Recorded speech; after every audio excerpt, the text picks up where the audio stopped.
Bismillahirrahmanirrahim. Assalamu alaikum. Liver cirrhosis is the topic for today. We first discuss a brief overview of the liver. It is located in the upper portion of the abdominal cavity, just behind the diaphragm.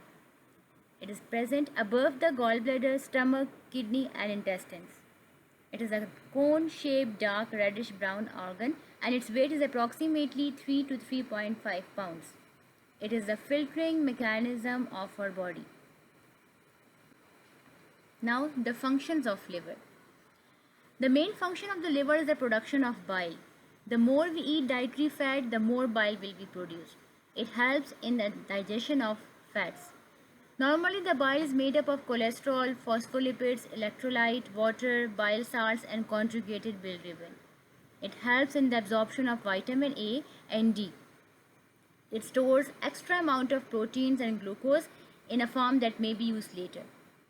The main spatial cells of liver called Kupffer cells, the liver's own phagocytes that live in the lobules and are responsible for destroying germs that invade the body.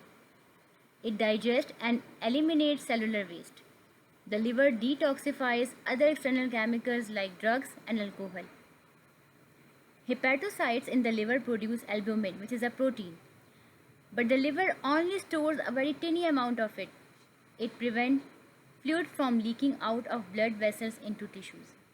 Normally, human body produces 10 to 15 grams per day of albumin.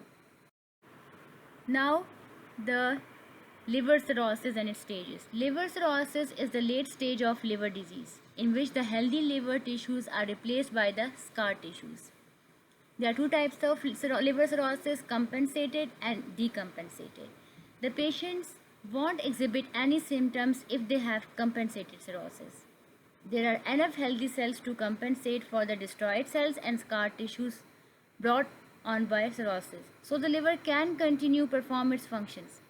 Patient may remain in this stage for a very long time.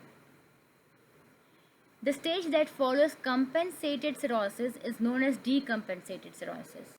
By this time, liver has developed difficulties due to an excessive amount of scarring and inflammation as well. Edema, jaundice, and lethargy are the clear signs of liver illness in this group of patients. Now, what is portal hypertension? Portal hypertension is basically elevated blood pressure in the portal vein and the smaller veins that branch out from the portal venous system. Blood from the stomach, intestines, pancreas, and spleen is drained into the liver through the portal vein by the portal venous system. The blood is filtered by the liver before being returned to the heart for body-wide circulation.